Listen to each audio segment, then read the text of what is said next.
Hi,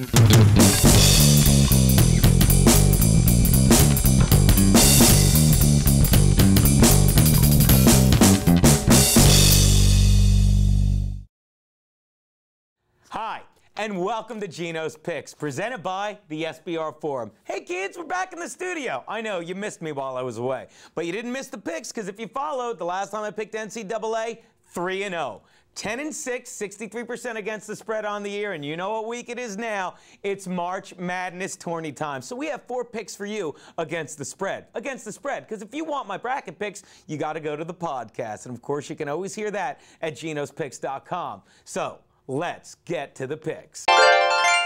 My first pick. The Iowa State Cyclones, ranked number 9, face the number 8 UConn Huskies. The Cyclones are getting 2 in this game. Why? I'll tell you why. Because people are basing on the fact that last year, UConn ran the Big East tournament, and then they won the NCAA. But ironically, the team most likely to do that this year is the very team they're facing, and that's Fred Hoiberg's Cyclones. People, they're studs. They're led by Royce White, 6'8", and 220, and this team plays with nothing but heart. You can't say the same thing about Shabazz Napier and his UConn Huskies, who show up whenever they want to. I'm not impressed with them, and I see an early exit. And you're telling me they're favored? Stop it, people. The Cyclones have cut their teeth in the very difficult Big 12 this year. They're facing teams like Kansas, Kansas State, and Baylor, who we'll talk about later on the regular. So you'd be crazy to not put your money on Iowa State. And just to make it easy for you, let me put it to you this way. Whose fans do you think go further?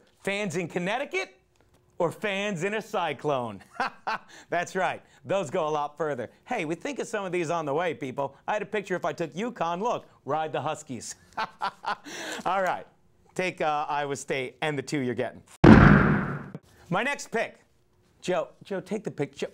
God, is he good? Oh, take it down. All right.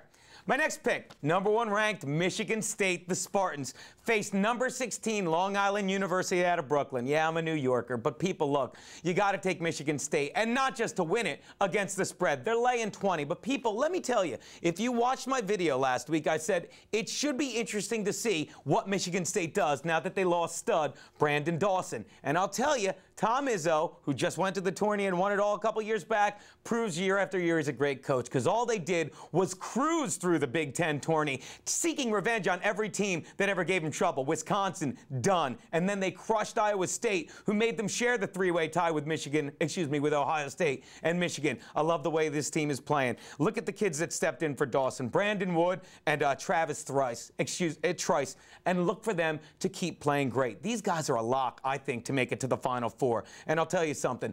These kids stepped up. They're playing great basketball. In fact, if you look back over the past decade, the only team that's been playing at a higher level would be the Syracuse Orangemen, because they're all high. Oh, stop it. What is Boeheim doing with that franchise? And then today, you find out Fab Melo is out for the tournament because of academic problems. Way to turn your other cheek, Boeheim. You screwed up a ton of brackets. In fact, let's take a look at Boeheim at the news conference today talking about it. He knows nothing. Nothing like sneaking in a Hogan Hero joke. What was I talking about? Oh, yeah, people, take Michigan State, lay the 20. Remember those sexy Spartans.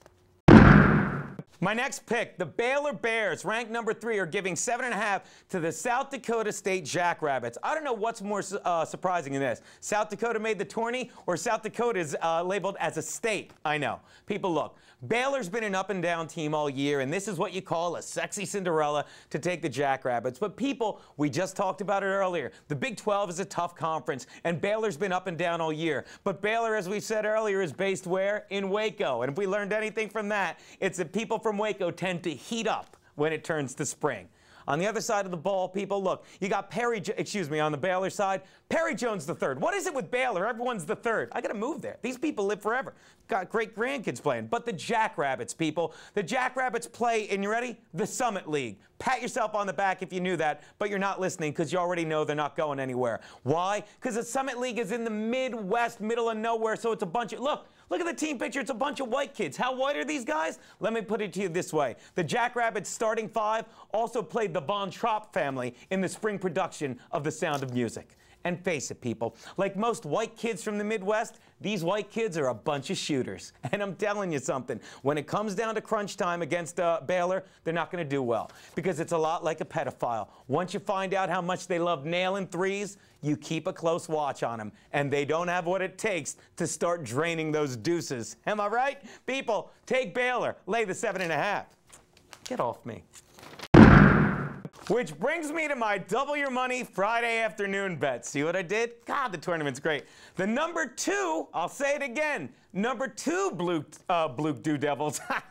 Duke Blue Devils are facing the Lehigh Mountain Hawks, ranked number 15. People, yes, Duke stumbled to Florida State. They dropped the game to them by 3 points on Saturday, but they're still Duke. And yes, they got blown out by UNC, but they're still Duke. And the bottom line is, when you're a number 15 seed in a tournament, at least you have a chance. But when you're a 16 seed facing a 1 seed, it's never been done. So what happens when you're a 15 seed that basically is facing a 1 seed? The results aren't going to be good. Lehigh, you guys had a great year, but Coach K is an incredible coach. And when you have kids like Austin Rivers leading this team, you're not going to do well. People, if you want to watch a drubbing, you can watch this game, okay? Or you can put on MTV, because whether you watch Lehigh or whether you watch Teen Mom, either way, you're watching someone who got saddled with a pretty crappy seed. Take the Blue Devils, lay the 12.5. Joe, those are Geno's picks.